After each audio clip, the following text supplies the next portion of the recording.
Hello friends, welcome to Vamja education.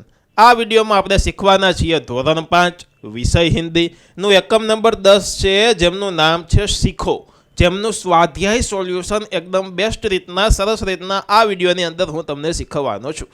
ચાલુ કરતાં પહેલાં જો તમે આ ચેનલને સબસ્ક્રાઇબ નથી કરી તો સબસ્ક્રાઇબ કરીને બેલ આઇકન દબાવી દો, વિડીયોને લાઇક કરો તથા આ વિડીયોને તમારા ફ્રેન્ડ સાથે ચોક્કસથી તમે શેર કરજો. તો ચાલો ફટોફટ આપણે આ વિડીયોની શરૂઆત કરીએ. જો તમારે લખવાનું હોય તો સાથે સાથે વિડીયોને પોઝ કરીને તમારે લખતું જવાનું છે. જોઈએ ક્વેશ્ચન 1, સહી જોડ મિલાઈએ એટલે કે સાચી જોડ મિલાવવાની છે. અહીંયા આપણને એક રકમ આપેલી છે, બરાબર, અને રકમ એટલે કે પ્રશ્ન છે જેમાં અલગ અલગ શબ્દ છે: ફૂલ, અલધારા, મછલી, પૃથ્વી, ધુઆં, બરાબર. આ અ, એમના પછી આ બ છે સ્વદેશ કે લીએ તડપ કર મરના, એમના પછી સબકો ગલે લગાના, હંસતે રહેના, ઉન્નતિ કરના, જીવન પથ में आगे बढ़ना, सेवा करना અને શીશ ઝુકાના.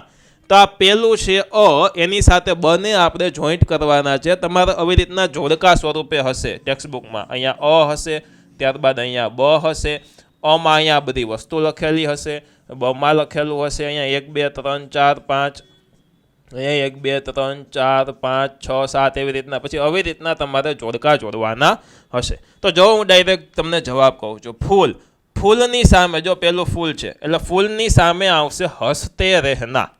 એમના પછી જલધારા, બીજું જલધારા છે, જલધારાની સામે આવશે જીવન પથ में आगे बढ़ना. ત્રીજું માછલી, માછલીની સામે મછલીની સામે આવશે સ્વદેશ કે લીએ તડપ કર મરના. એમના પછી પૃથ્વી, પૃથ્વીની સામે આવશે સેવા કરના. અને ધુઆં, ધુઆંની સામે આવશે ઉન્નતિ કરના. બરાબર. તો આ છે જોડકાનો જવાબ. તમે તમારી રીતના જોડી લેજો. આગળ જોઈએ નેક્સ્ટ ક્વેશ્ચન નંબર 2, નિમ્નલિખિત પ્રશ્નો કે ઉત્તર લખીએ, નીચેના પ્રશ્નોના જવાબ લખો. તો ચાલો લખીએ. दुख में हमें क्या करना चाहिए? दुख में हमें धीरज से काम लेना चाहिए. શું કરવાનું? ધીરજથી કામ લેવાનું. क्वेश्चन बीजो, सूरज की किरणों से हमें क्या सीख मिलती है? सूरज की किरणों से हमें जगने और जागने की सीख मिलती है. जगने અને જાગવાની શીખ મળે છે. ત્રીજું, कोमल भाव बहाने की सीख हमें कौन देता है? तो कि कोमल भाव बहाने की सीख हमें हवा के झोंके देते हैं. हवा के झोंके એટલે હવાની લહેર છે, હવાના ઝોકા હોય છે તે આપણને આપે છે. ચોથું, અંધેરા કોણ દૂર કરતા હૈ? તો કે દીપક અંધેરા દૂર કરતા હૈ. કોણ? તો કે દીપક એટલે કે દીવો, દીવડો છે એ અંધેરાને દૂર કરે છે. તમારે લખવું હોય તો વિડીયોને પોઝ કરીને તમે લખી શકો છો. ચાલો क्वेश्चन 3, कविता में से निम्नलिखित भावार्थ वाली पंक्तियाँ ढूंढ कर लिखी એટલે કે ગોતીને લખો. પહેલું, સુખ हो या दुख हो हमें हमेशा हंसता रहना चाहिए. સુખ હોય કે દુઃખ હોય આપણે હંમેશા હસતા રહેવું જોઈએ. તો એનો જવાબ, ફૂલો સે નિત હસના શીખો. ફૂલો કે નિત એટલે કે ફૂલો પાસેથી હસવાનું શીખો. બીજું, हमें हर एक प्राणी की सेवा करनी चाहिए. તેનો જવાબ આવશે પૃથ્વી સે શીખો પ્રાણી की सच्ची सेवा करना. કોની પાસેથી? પૃથ્વી પાસેથી શીખવાની છે. ત્રીજું, हमें सदैव प्रगति करनी चाहिए. તો કોની પાસેથી શીખવાનું છે? ધુએ સે શીખો કે હરદમ ઊંચે ही पर चढ़ना. એટલે તુવારો છે હંમેશા ઉપરની તરફ જાય એટલે કે હર સમય આપણે પ્રગતિ કરતું રહેવાનું છે. ચોથું, हमें सबसे हिल मिलकर रहना चाहिए એટલે કે મળી ઝૂલીને રહેવું જોઈએ. તો કે લતા ઓર પેડો છે શીખો કે સબકો ગલે લગાના. લતા એટલે કે ડાળી, ડાળી અને પેડો એટલે કે વૃક્ષ પાસેથી શીખો કે સૌને ગળે લગીને એટલે કે સૌની સાથે હળી મળીને રહેવાનું છે. ચોથો ક્વેશ્ચન, कविता में से संज्ञा, विशेषण और क्रियापद शब्द ढूंढकर लिखिए. તો જોવો જોઈએ. સંજ્ઞા છે સૂરજ, સૂરજનું વિશેષણ સચ્ચા થાય અને ક્રિયા થાય શીખો. બરાબર. તો એની ક્રિયા છે. હવે જોજો, સંજ્ઞા છે સૂરજ, ફૂલ, ભૈરા, પેડ, પાણી, દૂધ, પાણી, સૂરજ, લતા, મછલી, દીપક, પૃથ્વી, ધુઆ, ભાવ, અંધેરા. આ બધી જે સંજ્ઞા છે એનું આપણે વિશેષણ અને ક્રિયા વિશેષણ ગોતી લખવાનું છે. બરાબર. તો જોવો જોઈએ. વિશેષણ સચ્ચા, કોમલ, ઊંચા. અહીંયા ક્રિયા લીખી છે શીખો, ઝુકાના, બહાના, મિલના, મિલાના, જગના, ગલે લગાના, મરના, ચઢના, ચઢના વગેરે. બરોબર, તો આ એમનો જવાબ. चलो क्वेश्चन 5. अपने कोष्टक में विशेषण और क्रिया विशेषण जो शब्द लिखे हैं उनका वाक्य प्रयोग कीजिए. विशेषण और क्रिया विशेषण वाक्य प्रयोग करवाना है. कदाच तमारी टेक्स्टबुक में कोष्टक स्वरूपे होय तो जो पहलू, मोहन एक सच्चा बालक था.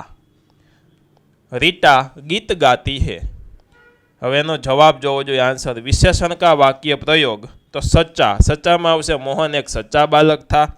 कोमल फूल कोमल होता है.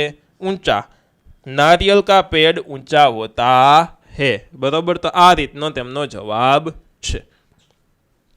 ક્રિયા કા વાક્ય પ્રયોગ જોઈએ તો કે ગાનાનું વાક્ય પ્રયોગ તો કે રીટા ગીત ગાતી है. गाना એટલે કે ગાવું. सीखना जीवन में घर के सारे काम सीखना जरूरी है. सीखना એટલે કે શીખવું. झुकाना सत्य बोलने वाले इंसान को झुकना आसान नहीं है. झुकाना आसान नहीं है. જે સાચું બોલે છે તેમને ઝુકાવવું એટલે કે તેમને ખોટા પાડવા આસાન નથી. બહાના किसी को भावनाओं में बहाना नहीं चाहिए. मिलना हमें मिलकर काम करना चाहिए. गले लगाना हमें माफ़ी मांगने वाले को गले लगाकर माफ़ कर देना चाहिए એટલે કે માફ કરી દેવાના છે. मरना वतन पर मरने वाले को शहीद कहते हैं. बढ़ना हमें हमेशा आगे बढ़ते रहना चाहिए. चढ़ना सीढ़ियाँ चढ़ना एक अच्छी कसरत है. सीढ़ियाँ चढ़वी एक सारी कसरत છે. આની સાથે સાથે મિત્રો આ એકમના સ્વાધ્યાયના પ્રશ્ન જવાબ પૂરા થાય છે. આશા રાખું છું કે મેં એકદમ વ્યવસ્થિત રીતના તમને સ્વાધ્યાયના પ્રશ્નો જવાબ શીખવી દીધા છે. જો તમે વિડીયોને લાઇક ન કર્યો હોય તો ચોક્કસથી તમારે વિડીયોને અત્યારે જ લાઇક કરી દેવાનો છે. ચેનલમાં તમે સબસ્ક્રાઇબ નથી કર્યું તો સબસ્ક્રાઇબ કરીને બેલ આઇકન દબાવો અને તમારા ફ્રેન્ડ સાથે આ વિડીયોને શેર પણ કરો. તમારે કંઈ લખવાનું બાકી હોય તો વિડીયોને આગળ પાછળ કરી વિડીયોને પોસ્ટ કરીને લખી લેવાનું છે. સારા અક્ષરે લખવાનું છે. અથવા તો તમારા આમની PDF ફાઇલ જોતી હોય તો હું તમને પ્રોવાઈડ કરી દઈશ. કઈ જગ્યાએ તે તમારે ડાઉનલોડ કરવાની તો કે ટેલિગ્રામમાં આપણી ચેનલ છે. ટેલિગ્રામમાં જઈ અને વામજા એજ્યુકેશન સર્ચ કરશો એટલે આપણી ચેનલ આવી જશે. તેમાં જોઈન બટન દબાવી દેવાનું. અથવા તો ડિસ્ક્રિપ્શનમાં ટેલિગ્રામની લિંક આપું છું. તેમાં હું આમની PDF ફાઇલ મૂકી દઈશ. ઘણા બાળકો એમ કહે છે કે સર અમને વોટ્સઅપની અંદર વિડીયો મોકલો, તો વોટ્સઅપ ચેનલની લિંક એ ડિસ્ક્રિપ્શનમાં છે. ત્યાં ક્લિક કરી વોટ્સઅપમાં જોઈન બટન દબાવી દેવાનું, ફોલો બટન દબાવી દેવાનું એટલે તમે તેમાં જોઈન થઈ જશો. તથા તમારા ધોરણનો કોર્સ ખરીદવા માટે પ્લે સ્ટોરમાંથી વામજા એજ્યુકેશન એપ્લિકેશન ડાઉનલોડ કરો. મળીએ છીએ સરસ મજાના બીજા નવા વિડીયો સાથે. ત્યાં સુધી ભણતા રહ્યો, ગણતા રહ્યો, પ્રેમ કરતા રહ્યો. ધન્યવાદ.